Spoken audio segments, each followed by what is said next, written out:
Hey College Success, welcome to week 5 of the semester, which means we are now officially halfway through your 8-week course.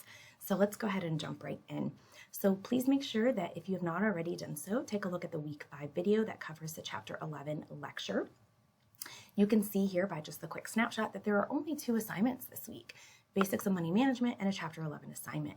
There is no discussion forum, so your attendance for this week is based on completing both assignments by Sunday. If you only complete one, you get 50% attendance. And then obviously if you do not complete either, it's a 0. So you want to make sure for full attendance points, you complete both of these and submit by Sunday. All right, so let's go ahead and jump in the assignment folder. So here we have our 2 assignments. Basics of Money Management. So I'm going to walk you through a couple of things here. There is a PDF that you could download, and it's going to walk you through the steps. I will say that this actually starts on a separate page. I'm going to show you in my video what I mean. So when you go to this assignment, the actual work is done through this website. So you're going to click right here. It's going to open up into this Ohio Means Jobs. You're going to scroll down just a little bit and click Basics of Money Management. And you can see now this page looks like this page. So that's where this picks up. So once you're here, you're going to start tutorial. And you're going to spend some time in this course, the Basics of Money Management. So you can see there's a unit 1, and then there's different lessons, and you can spend, as much or as little time in each area as you need. Especially, I always like to say, if there's something that really connects with you, spend more time there versus if it's something that doesn't quite make sense for you yet, because everyone's at their own different place, in their life financially. So really just hone in on what's going to be of most benefit to your situation. So once you've spent some time looking around and finishing the lessons, there is a post test you will take. So when you go to click the post test, there are 10 questions. You want to make sure you scroll through, answer all 5, click next, answer the rest of those. When you're done, you're going to click score my test. At the very end, after it's scored, you're going to see it pop up, and you're going to have a certificate of completion. So when that pops up, it's going to ask you for your name. So make sure you put your name in there. Then it's going to give you the certificate. You want to make sure you download that as a PDF. If you are working on a Chromebook or a Mac, you might want to just take a screenshot, because sometimes those devices do not communicate well with Blackboard, and we've seen issues with that already. So if a screenshot or something like that works better for you, go ahead and do that. Once you have your certificate as a PDF or a screenshot, then go ahead and click in the actual assignment and just browse and upload that file. All right, so all of the work for this Basics of Money Management assignment is done through this Ohio Means Jobs website. You're going through and spending time in that Unit 1 material, and then taking the post test.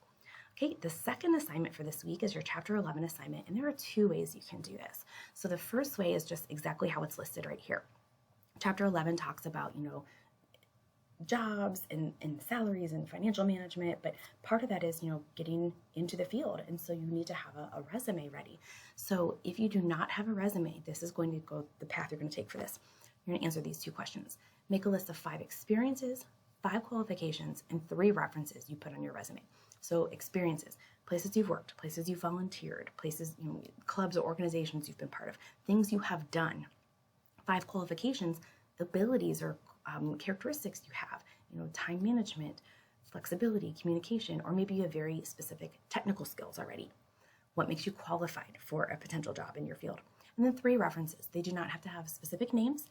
It is just, maybe your high school teacher, your college teacher. So just kind of general, a former boss, just their titles.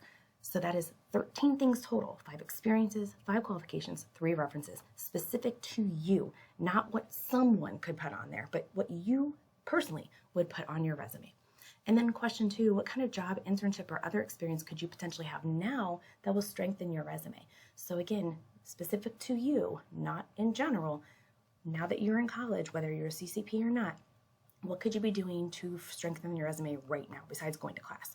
Could you look into internships at the end of your program? Could you volunteer? Could you get a part-time job in your field? Could you join a club or organization? So anything that's going to just strengthen your resume a little bit. Okay, so if you do not have a resume already, you are just answering these 2 things as written. Option 2 is if you already have a resume, you can upload your resume and just make sure that it addresses, at the very least, everything in number 1. then you'll just write in the submission area what else you could do to strengthen it. So upload your resume, make sure it has your experiences, your qualifications, your references on it, and then tell me in the right submission area what you could be doing to further strengthen that resume that you already have. All right, so those are your 2 options for your Chapter 11 assignment. If you have questions on those, reach out and let me know. Okay, so quick recap. For week 5, spend some time looking at the Chapter 11 materials, the Chapter 11 lecture video, the link to the chapter, and then make sure you complete both of these assignments by Sunday for your week attendance. If you have any issues or needs, let me know on that. And then I also just want to do a quick plug. Now that we are halfway through the semester officially, you need to get your student services assignment registered. At the very least, make sure you're registered, and that way you can get that certificate of attendance in, because you only have a few more weeks left since this is an 8-week session. All right, hope you have a great week. Bye.